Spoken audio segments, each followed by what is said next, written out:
Lucas 15. E chegavam-se a ele todos os publicanos e pecadores para o ouvir. E os fariseus e os escribas murmuravam, dizendo: Este recebe pecadores e come com eles. E ele lhes propôs esta parábola, dizendo: Meus amados, a partir daí, tudo que Jesus diz, as 3 parábolas, é referente a esses 3 versículos. Porque os fariseus e os publicanos criticavam Jesus Cristo. Porque Jesus Cristo comia com pecadores. E aí o Senhor Jesus vai falar a parábola da ovelha perdida para que aqueles homens pudessem compreender a missão de Cristo, que ele veio em busca de quem está perdido. E ele depois falou a parábola da dracma perdida, para que eles pudessem ter a mesma compreensão e noção, mas parece que eles não entenderam. Que assim como aquela mulher diligentemente vai à casa, acende a luz e procura até encontrar e faz uma festa. E para que eles pudessem compreender totalmente, aí Jesus leva ao clímax das parábolas, para que as críticas venham parar e para que os corações venham se render a ele, dos fariseus e dos publicanos. E ele conta a parábola do filho pródigo.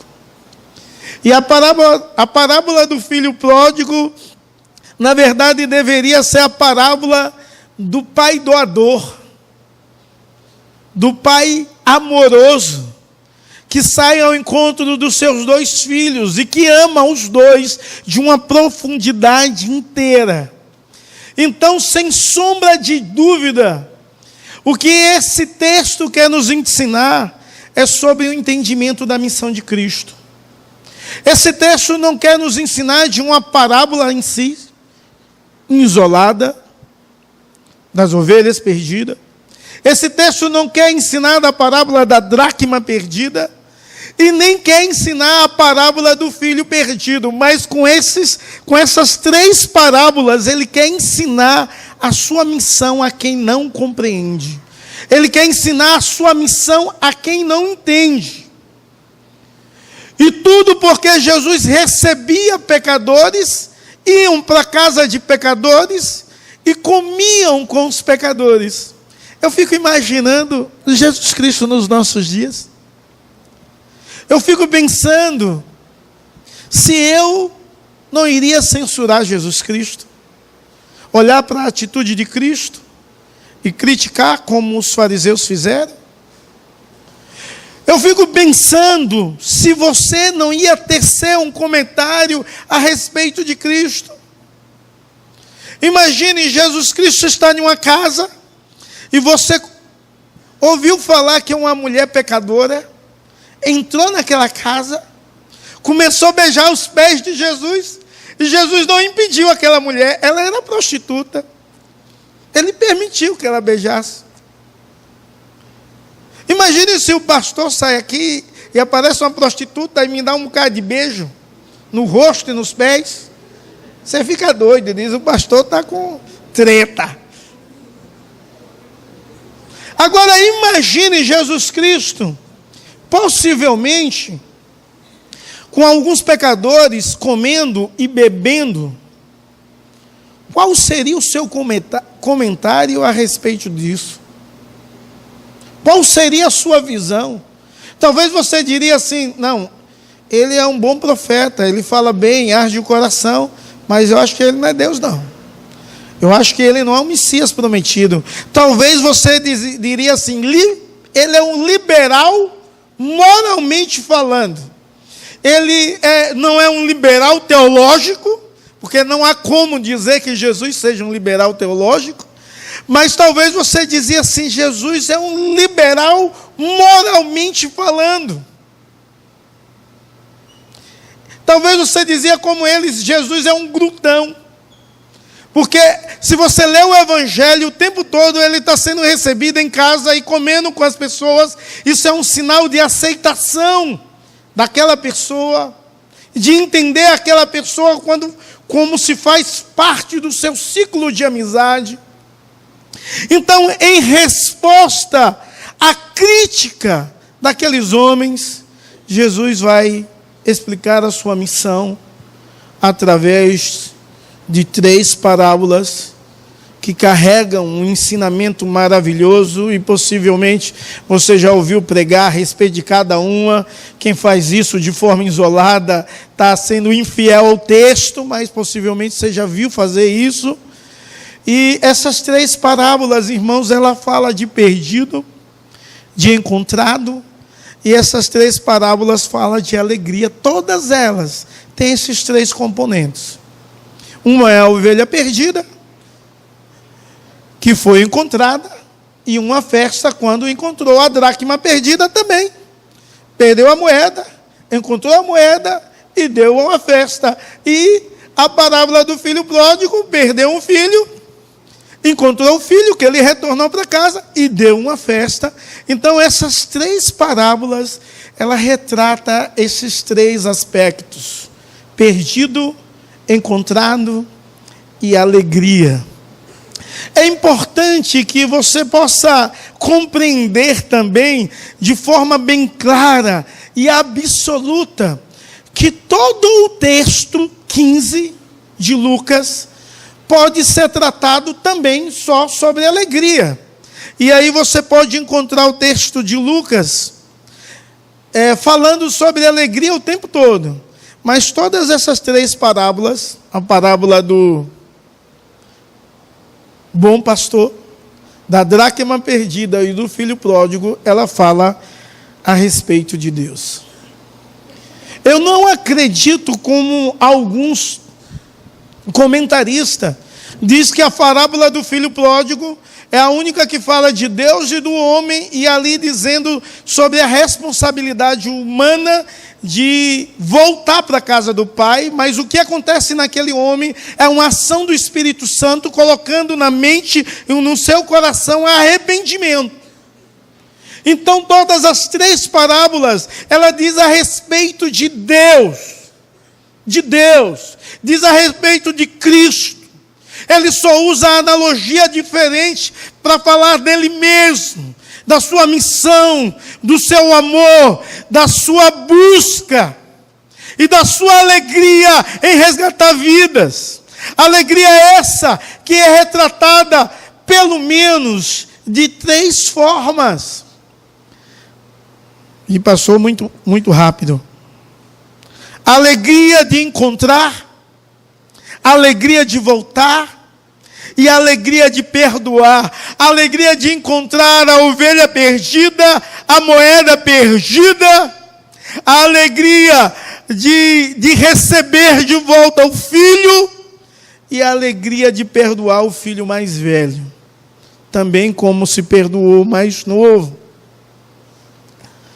Nessas 3 parábolas, nós podemos encontrar 2 perfis de pessoas que eu ou você devemos estar em um deles. Creio, Deus, que você não venha a ser nenhum deles, possa ser a peça que balanceia ou aquele que vive de forma diferente. Essa parábola nós encontramos o relativismo moral. O que seria isso? Essa parábola ensina o seguinte, que o relativismo moral é um tipo de sociedade autônoma, independente, que não depende de nada e nem de ninguém e nem de Deus. E o filho pródigo retrata essa sociedade que quer viver a sua vida: dá-me tudo o que é meu. Essa sociedade relativista moral, ela não quer satisfazer e responder a ninguém. Ela quer fazer aquilo que ela pensa e que ela acha. Não quer dar satisfação a ninguém, só a satisfação própria. Esses não temem a Deus, alguns desses, mesmo estando na igreja, não ama o Pai e julga no direito de reivindicar tudo aquilo que ele acha que é seu. O relativista moral é alguém que está na igreja, mas que não está nem aí para Deus, nem os princípios de Deus, nem o preceito de Deus. Alguém que não quer dar satisfação de nada a ninguém. Alguém que quer viver de forma independente. Alguém que acha que é o próprio Deus. Alguém que não teme a Deus. E quem vive assim, ele quebra pelo menos o resumo que Jesus Cristo faz dos 10 mandamentos. Não ama a Deus. E na nossa sociedade, muita gente é relativista moral. Talvez você está aqui e você é um relativista moral. Assim como o filho mais novo, o filho pródigo mais novo. Mas o moralista religioso é tão pecador, ou até mesmo mais pecador, do que o relativista moral. O moralista religioso, ele é ético em tudo que ele faz, na sua religião, é o cara certinho, a moça certinha, a ética, se empenha em fazer as coisas certas, mas ele tem um coração frio, apático, a Deus e ao outro, não tem nenhuma afeição com Deus, e nenhuma afeição com seu irmão. Há muita gente assim, e na verdade, quando Jesus falou sobre o segundo filho daquele homem, Jesus Cristo estava falando de alguém que tem esse aspecto, um moralismo religioso. Alguém que estava na casa do pai, alguém que trabalhava, alguém que fazia as coisas certinho, mas alguém que tinha um coração frio na sua relação com o pai e na sua relação com o seu irmão. E segundo o resumo de Jesus Cristo, essa pessoa quebra os 2 mandamentos, onde Jesus resume os 10 em 2. Ele não ama a Deus e não ama o seu irmão, ao próximo. Ele quebra isso. E a igreja está cheia de gente que é fariseu, de gente que gosta das coisas todas certinha e ética. E é certo, o crente deve ter essa natureza.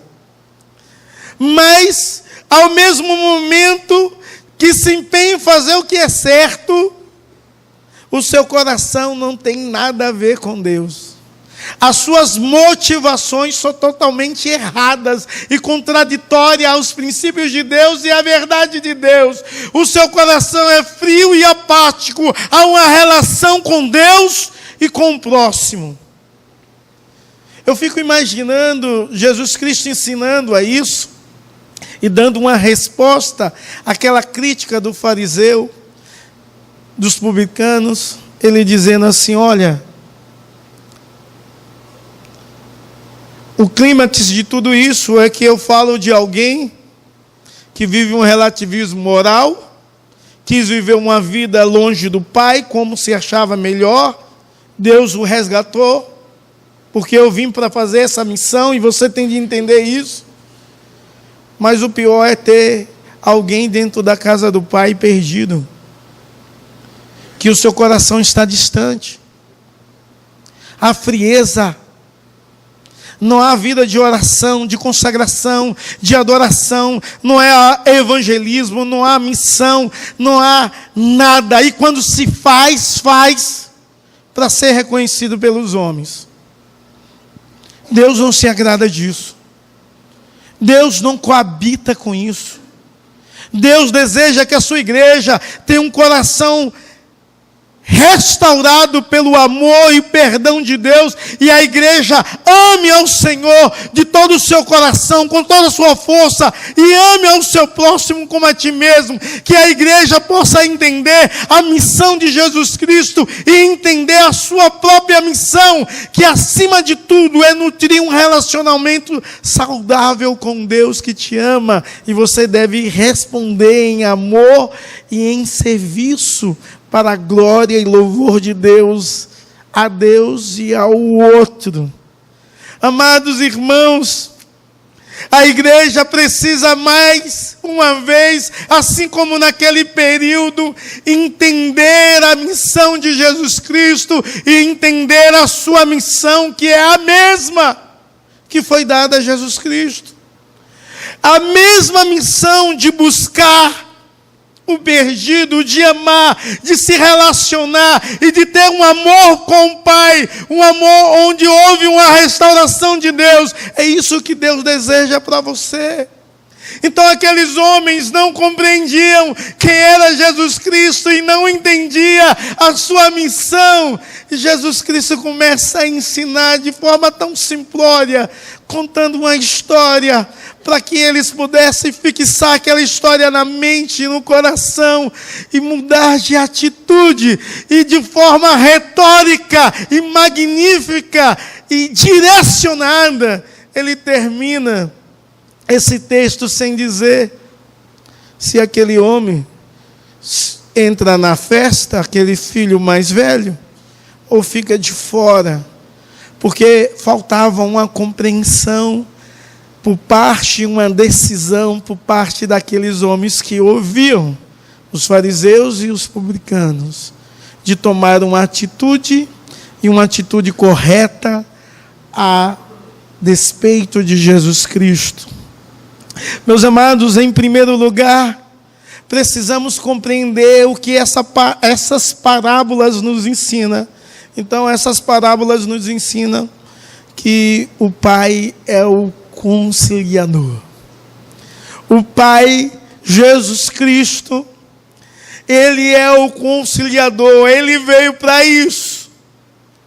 É necessário entender que todo homem sem Deus e distante de Deus, por conta do pecado ou por causa do pecado, ele está quebrada a relação com Deus, e Jesus Cristo veio para conciliar, para restaurar, para religar, para reconectar o homem a Deus.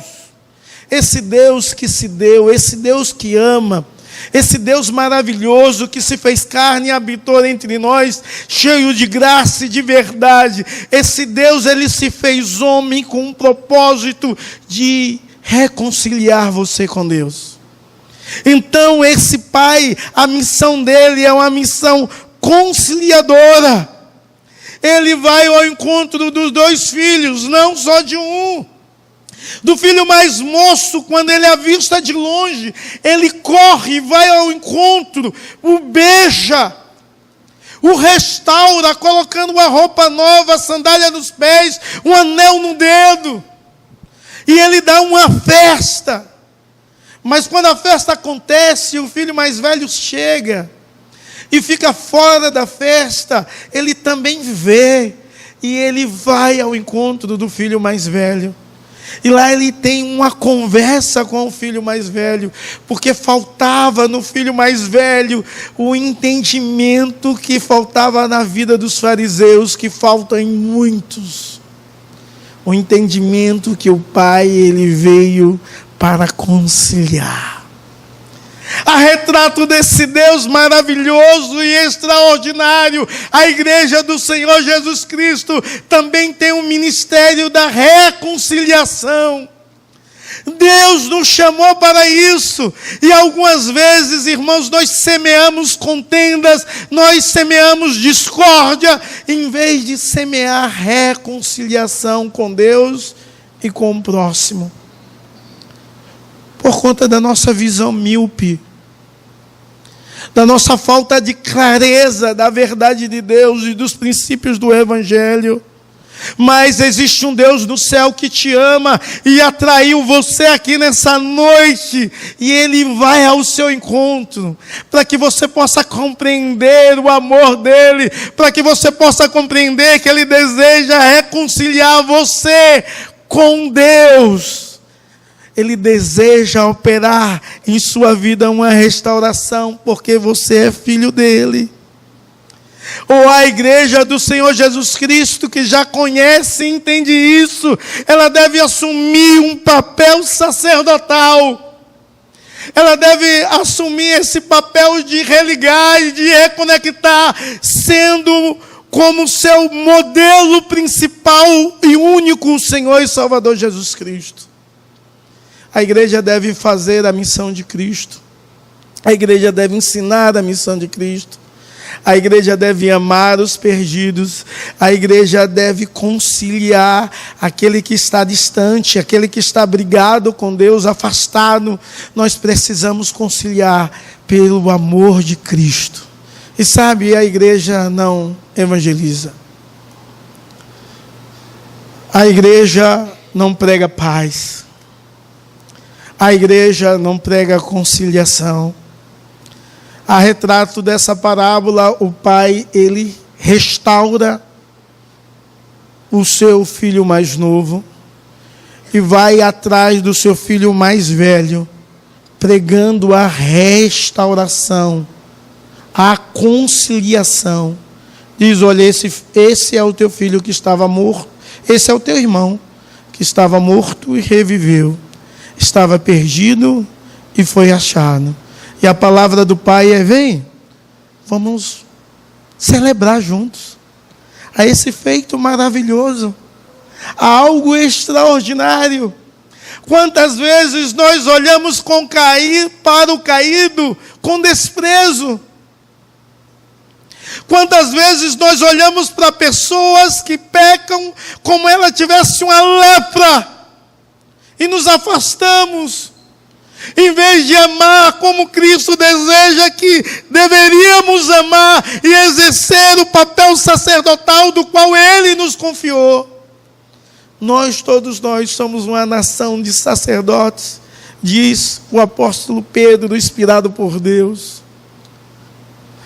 Precisamos, em nome de Jesus, entender essa verdade e, para a glória do Senhor, anunciar a reconciliação, a anunciar a salvação, a anunciar o perdão, a anunciar que o nosso Deus é um Deus que restaura, restitui, perdoa, ama, e ama você no seu estado que você está, mas deseja operar em você mudanças, das quais você de si mesmo não consegue mudar. É maravilhoso quando olhamos que a missão de Jesus Cristo é a missão de um pai conciliador. Mas quando olhamos nesse texto a missão de Jesus Cristo, olhamos como um pai misericordioso. Um pai que age de misericórdia para com o filho mais novo, mas um pai que age de misericórdia para com o filho mais velho. Um pai que não responde à rebeldia do filho, como nós geralmente respondemos. O filho se rebela e quer viver uma vida indiferente, uma vida da qual ele manda no seu próprio nariz, autônomo. E o pai deixa a porta aberta para que o filho volte. Irmãos, nós precisamos aprender a fazer isso. Nós precisamos aprender a tratar o miserável, não como ele deseja ser tratado, mas tratar como Jesus Cristo trata. E algumas vezes nós somos cruéis. Não há misericórdia em nosso coração. Isso é um sinal de frieza, de apatia e de farisaísmo dominando a nossa mente e o nosso coração. Não ser misericordioso.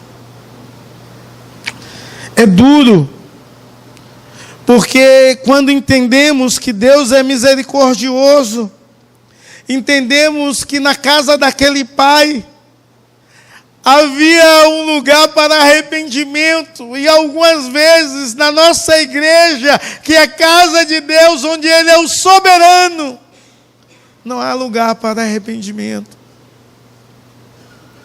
Não há lugar para pessoas que pecam. Abram os seus corações e confessem os seus pecados de forma sincera, se derramando e se quebrantando diante do Senhor. Aonde há uma expressão da misericórdia de Deus, há arrependimentos sinceros, há confissões genuínas, há conserto de vida, há perdão, há um lugar, um ambiente onde as pessoas amam e perdoam, onde vidas são resgatadas, corrigidas e restauradas. Aquela casa daquele pai expressava essa misericórdia tanto para um como para o outro. O filho disse assim ao pai, o filho mais velho, em ver a restauração, em ver a misericórdia do pai para o filho mais novo, ele se achou injustiçado, e ele disse assim: olha, eu trabalho aqui há tantos anos, e nunca me deste um cabrito para me alegrar com os meus amigos. Vindo este, o Senhor dá uma festa, mata o cabrito mais gordo. Irmãos, sabe, algumas vezes nos nossos corações há um sentimento assim, diabólico, onde questionamos a misericórdia de Deus, e Deus tem sido tão bom para com as nossas vidas. Precisamos aprender e ouvir do Deus Todo-Poderoso, do Deus misericordioso e bondoso, que Ele oferece tudo de bom para os seus. Algumas vezes nós não entendemos isso, como os fariseus não entendiam, e algumas vezes não nos apropriamos daquilo que Deus nos deu. Algumas vezes vivemos tão angustiados, tão deprimidos, sem saber como resolver tantas situações, e não descansamos no Deus que tudo pode, não descansamos no Deus que tem o universo na sua mão e controla tudo, dirige tudo. Precisamos entender a missão de Jesus Cristo, e a missão é de um Pai generoso, que sente prazer em dar, em abençoar os seus filhos. E esse pai sentia esse prazer, ao tal ponto de dizer ao filho mais velho: tudo que é teu, tudo que é meu, é teu. O Senhor Jesus Cristo, nos incentivando a orar, Ele diz: pede. Porque qual é o pai, se o teu filho lhe pedir um pão, lhe darás uma pedra? Ou se o teu filho lhe pedir um peixe, lhe darás uma cobra? Quanto mais vós, homens de pequena fé. Pede a Deus, que é bondoso para dar, que Ele é generoso para te abençoar.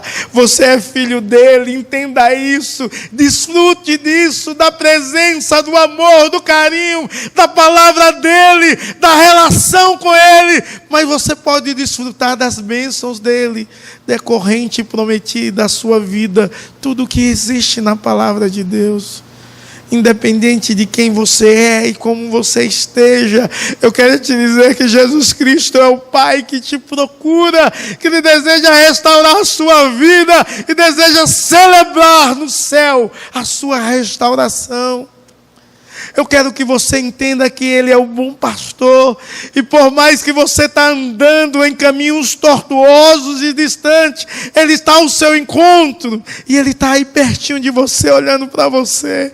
Ele quer te carregar no colo, Ele quer te sustentar, Ele quer firmar a sua vida. Você tem um valor extraordinário por Ele. Ele se deu por você, assim como aquela dracma perdida tinha um valor especial. Talvez você tenha declarado a sua autonomia, mas Deus é o Pai que te ama e te espera. Ele vê você, Ele corre ao seu encontro, Ele te beija porque Ele te ama. Talvez você está aqui como um filho que não entende que é filho. Ele também vê você. Ele vai ao seu encontro. Ele te ama. Ele quer esclarecer as suas dúvidas e quer que você entenda que Ele te ama, mas quer que você celebre com Ele a restauração. Sabe, irmãos, muitas vezes não compreendemos o Evangelho tão simples, mas Jesus Cristo está nesse lugar para te ensinar todas as coisas, para transformar a sua vida e para encher o seu coração de amor. e de alegria que talvez o inimigo tenha tentado roubar, com tantas dificuldades, provações, tentações, com tantas situações levando a você se desviar dos princípios e da verdade de Deus, Ele vai ao seu encontro. Ele quer te dizer que te ama e deseja ter uma relação com você.